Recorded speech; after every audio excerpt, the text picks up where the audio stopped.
As part of ongoing attacks on Israel, Palestinian militants have reportedly taken more than 130 people to Gaza as hostages. Now, they include women, children, and the elderly, and relatives and friends are now waiting anxiously for news of their welfare. Ehud Yaari is a veteran Israeli journalist and fellow of the Washington Institute for Near East Policy. He joins me from Jerusalem. Ehud, welcome to you. What do we know about these hostages that were seized by the militants? Do we have any idea where they've been taken? I suppose that would be a subject of much secrecy. They were taken by different groups of the Hamas commandos that broke the fence, and also by a mob of civilians from Gaza that rushed through the broken fence to plunder Israeli settlements and took back with them hostages. At this point, Hamas themselves do not have a clear idea. How many do they have? Where are all of them? It's apparently about 160 number, including American citizens, Thai workers, and others. And there are no talks about their fate now, since Hamas has indicated that they would demand a release of all terrorists imprisoned in Israeli jails in return for their release. And this is, of course, out of the question. In fact, CNN reported this morning, around midday today, that there were 12 Thai citizens thought to have been killed, 11 others kidnapped during the conflict in Israel. That's according to Thailand's foreign ministry. Also, a number of other international citizens, at least 10 Nepali citizens and 2 Ukrainians were also killed. That's according to their own respective authorities. Have there been any demands for negotiation or any kind of communications with Hamas over the fate of these hostages? No, you see, this from an Israeli point of view, and I think Hamas too, this is not the priority right now. It's a tragedy, it's a very complicated humanitarian situation, but this is not what people are dealing with it now. Of course, you have the families here in Israel organizing, expressing their wish that the government will make it a priority. But after what has happened on October 7th, with 700 Israelis killed, the priority now is to get going to remove Hamas from Gaza. And if Hamas thought that by taking hostages, and they planned for it, they will deter Israel or limit the scope of the coming operations, then they were wrong. So are you essentially saying that the fate of the hostages isn't important given everything else that's going on? I mean, does that mean sacrificing the hostages? We're talking about women and children here. God forbid, no. Hamas will get the warnings, and they have been passing messages to Hamas about the hostages through Egypt already, etc. But the hostages will not serve as a protective shield for Hamas after what they have done. And if people wait for the Israeli army to send in 4 armored divisions tomorrow morning, this is not going to happen. It will take time. It will be preceded by a quite lengthy operation, mainly Air Force and artillery, to paralyze the Gaza Strip completely. All supplies to Gaza were discontinued.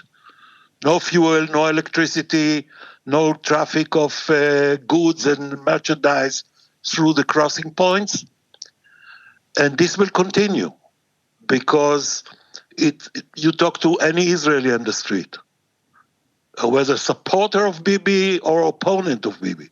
Everybody will tell you we cannot tolerate Hamas anymore controlling Gaza Strip. You're a veteran foreign policy analyst in Israel. I'm curious your thoughts about the kind of broader geopolitical ramifications of these attacks, Iran, Lebanon. I mean, how might the region be further destabilized by the events of the weekend? You know, a few days ago, the National Security Council head in the U.S., Jake Sullivan, said the Middle East have not been so quiet as it is now. Of course, he was wrong. I believe what we see is very simple. The prospect of an Israeli-Saudi normalization under U.S. auspices is deemed by the Islamic Republic in Tehran as a major threat. And they were out to sabotage it. How did they do it? Through a series of at least 6-8 months consultations and planning together with Hezbollah in Lebanon and Hamas. And it is absolutely clear to me that Hamas would not have mounted an attack on this scale unless they have received Iranian guarantee that if Israel goes full force into Gaza, Hezbollah will start lobbing rockets into Israel. Without this, I fail to see how the leadership of Hamas would undertake such an operation. So the general idea was to embroil the region, not just Israel, to a region in a confrontation, which will make the normalization deal between Israel and Saudi Arabia impossible, at least for the moment. And I wouldn't exclude you were speaking rightly so about regional dimensions.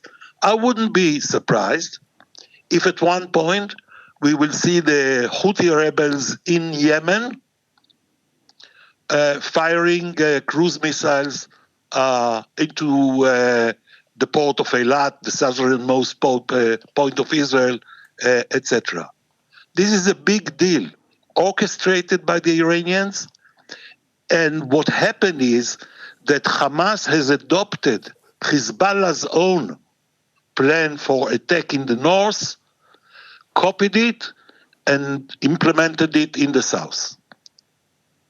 Is there any evidence for Hezbollah's involvement here and Iran's involvement? Oh, sure. You just have to read their statements. And Hezbollah was already firing yesterday. And they went on a full alert. And the Iranians, the head of the Quds Force, that's the expeditionary force of the Iranian Revolutionary Guards, General Ismail Qani, was almost every fortnight in Beirut and Damascus, talking to the top leaders of Hamas and Hezbollah and Islamic Jihad about what? Only about that. And we saw some techniques that Hamas used on the 7th to break the fence, the obstacle. They were Iranian tactics. And you have also Iranian weapons and know-how, which were flooding Gaza. For example, using of motorized gliders to cross the fence, using quadrupters,